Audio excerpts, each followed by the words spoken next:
Today, I would like to talk about culling, specifically how I go about culling my wedding ceremonies.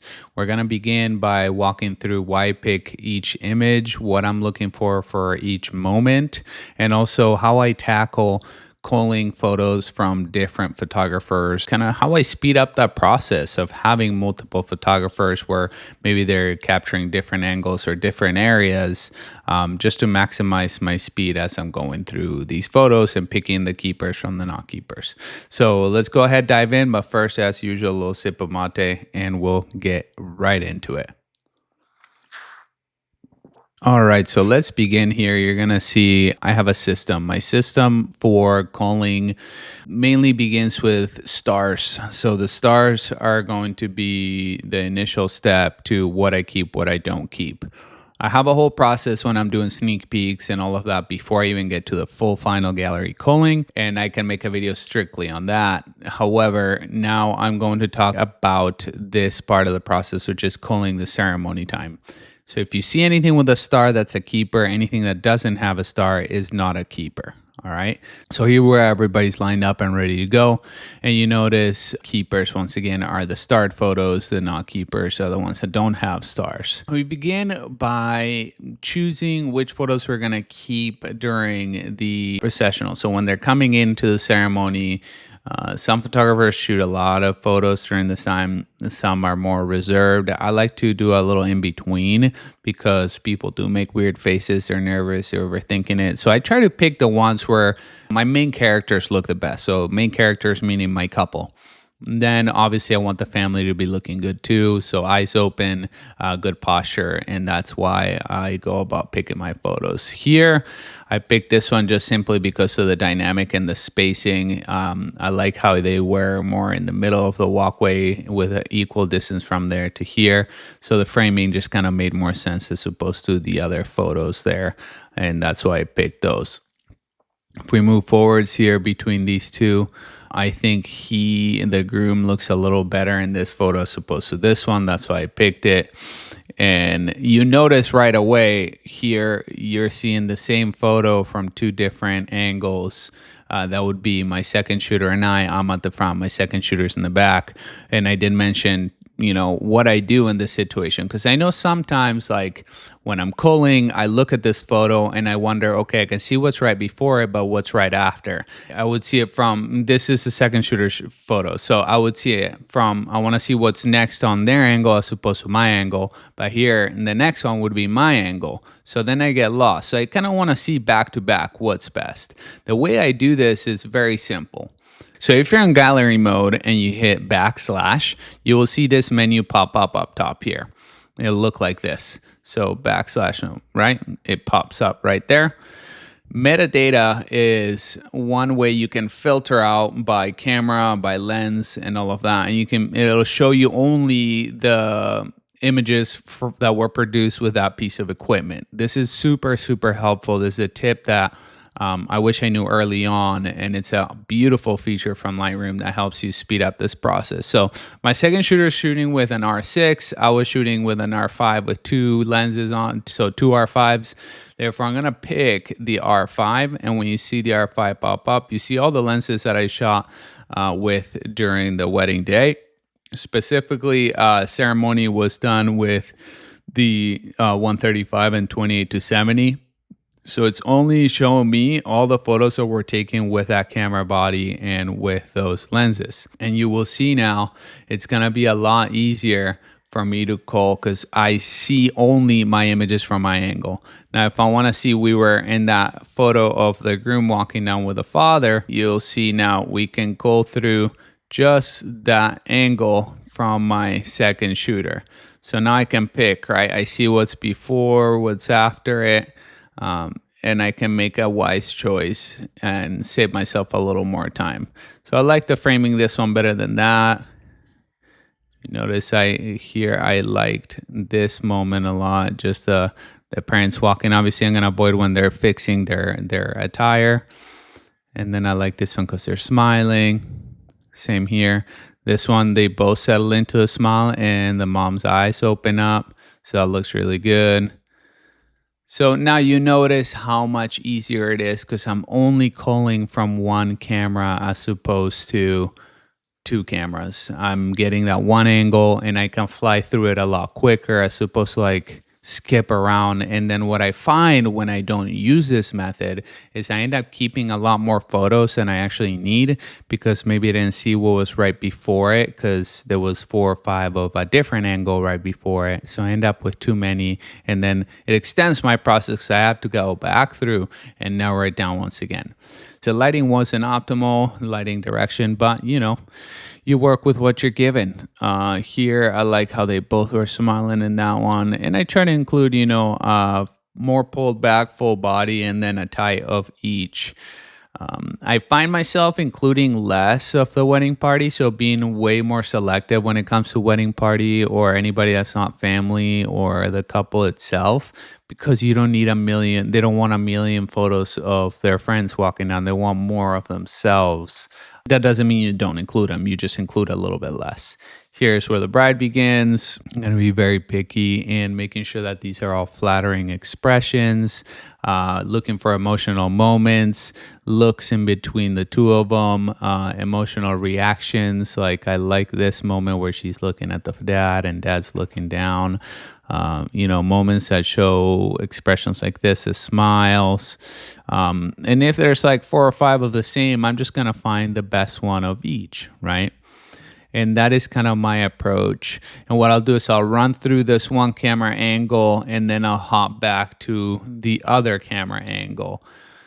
In this situation, once I get to, past the processional, normally I'll do the whole ceremony from, my second shooter's perspective, and then I'll hop onto my perspective. Just for the sakes of the video, I'm going to show you how to do it with both angles. So let's go ahead and bring our, go into gallery mode, boom, and we'll do all photos from all camera bodies. And here we go. So you see I was in that front angle, right? So you see how it could get a little bit tricky and you keep more photos than you need. So that's why I like secluding it by camera body or by angle, by shooter. The culling goes a lot quicker that way than it would otherwise. So we're running through it. I try to keep, one of each moment.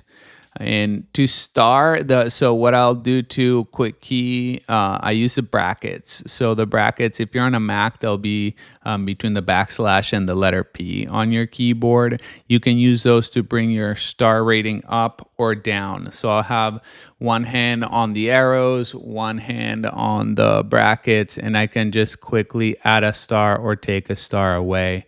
And I can move through and just kind of compare. Okay, I like this one better. Let's say there was no stars here. I like this one. I'll start. I'll look at the next one.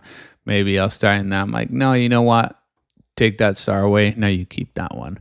Right? Makes it a little bit quicker. So I'm not going and hitting like the number 1 key to add a star and then the number 0 key to take away all stars. The distance in between those two keys is greater on the keyboard. So that's why I like using the brackets. I think that those are a lot quicker and more performance based. So I'll run through there and I'll use that method to add or take away star ratings. I normally have my approach to photographing wedding ceremonies is I'll stand at the end of the aisle and down the middle, and I'll get the safe shots while my second shooter is kind of going side to side and getting reactions of the couple looking at each other, of the guests, the wedding party, and all of that. When I mean safe shots, it's like the must-haves, right? The straight, clean down the aisle moments where you can see all the expressions of the couple. Very down the barrel, just the must-haves of a wedding ceremony. That does not mean that I won't, roam and walk about and try to get a little creative myself. I still do that, but I do like to kind of take on that responsibility of getting the shots that you absolutely have to. And the second shooter just kind of gets a complimentary, more artistic stuff. where you go in and seeing people's reactions to what is taking place in the moment. I try to include one of each angle and perspective here for each moment of the ceremony, so not to overcrowd it with too many photos. Reactions like these are always great, where the couple's looking at each other. Obviously, between these two, I'd much rather have the one where her eyes are open looking at him. Here in the side, I like this one over this one because you see more of the bride's face. Parents' reactions are always important.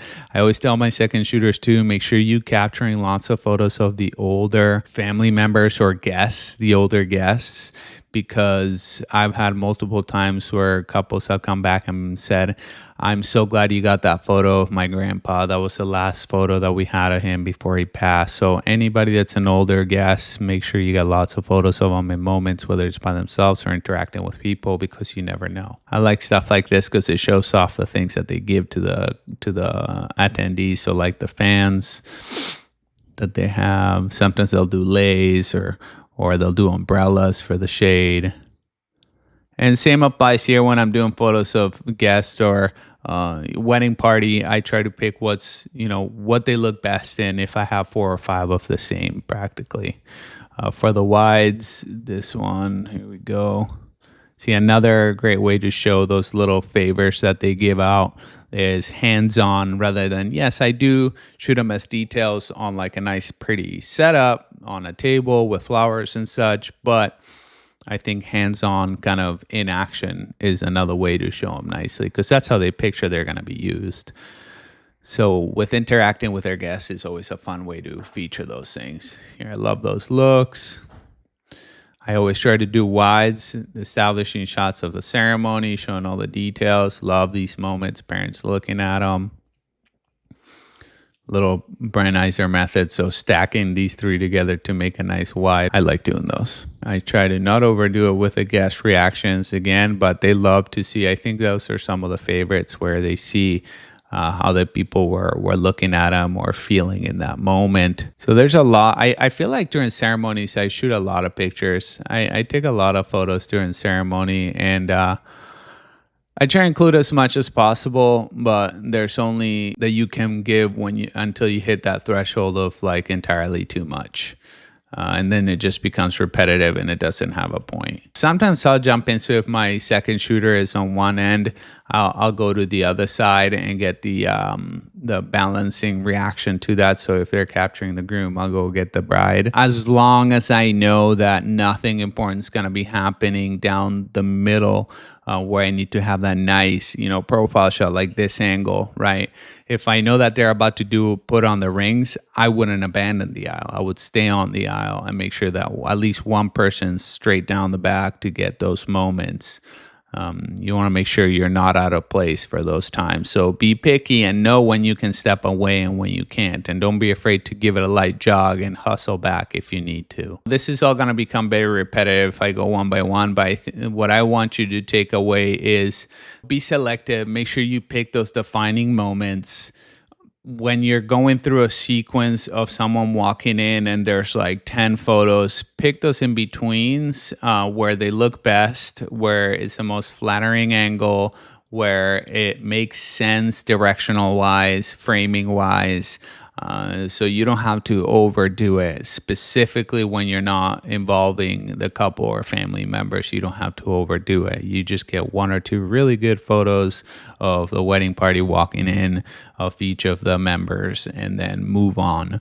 Don't forget the backslash. If you don't see in gallery mode, or G, when you hit your letter G, it'll put you in gallery mode. D is for develop mode, where you edit your photos. So when you're in gallery mode, if you don't see that toolbar, that filter bar up at the top off your screen, make sure that you hit that backslash and it'll pop up. It'll be small like this. So it'll be small. So make sure that if you don't see it, hit backslash, and that's a quick key to make it pop up. And in the metadata, you just pick whichever camera or even down to what lens you want to see the photos of only. Super helpful trick. I think that's gonna help you speed up your process. I know that it did for me, and it was super, super helpful. So give that a try, check it out, and let me know what you think. There'll be more to come.